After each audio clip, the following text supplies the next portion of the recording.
Hello জনগণ, আসসালামু আলাইকুম। সবাইকে কেমন আছেন আপনারা? সবাই চলে এসেছে নতুন একটা ভাইরাল রেসিপি নিয়ে। সেটা হচ্ছে পপকর্ন সিঙ্গারা। হ্যাঁ, পপকর্ন সিঙ্গারা। এই জন্য আমি মশলা টশলা নিয়ে আলু ম্যাশ করে নিলাম। আর এখানে পরোটা বানিয়ে নিয়েছি। পরোটার উপরে সেই ম্যাশ করা আলুটা বিছিয়ে দিব ঠিকঠাকভাবে। এই যে দেখছেন, আমি ম্যাশ করা আলু নিয়ে নিয়েছি, পুরোটাতেই দিয়ে দিয়েছি। তার উপরে আরেকটা পরোটা দিয়ে দিলাম। আর এটার জন্য আসলে দুইটা পরোটা লাগবে। আর এই দুইটা পরোটা থেকে না অনেকগুলো হয়, মানে মিনি সিঙ্গারা তো। আর এটা খুবই ইজি, আর মুখে বলার মতো আসলে কিছু না, কিন্তু যে আপনার দেখে বুঝে নিতে হবে। খুবই ইজি, সিম্পল ট্রিক্স ইউজ করতে হবে। আর একটা থেকে অনেকগুলো হয়। তারপরে ডুবো তেলে ভেজে নিতে হবে গোল্ডেন করে।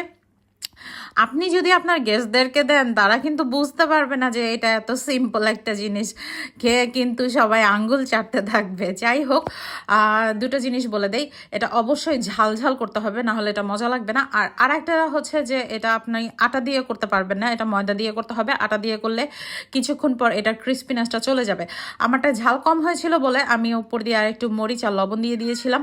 আর এটা অবশ্যই টক জাতীয় কিছু দিয়ে খেলে বেশ দারুণ হবে। আমি তেঁতুলের সস দিয়ে খেয়েছিলাম, এটা অনেকই আম্মি ছিল।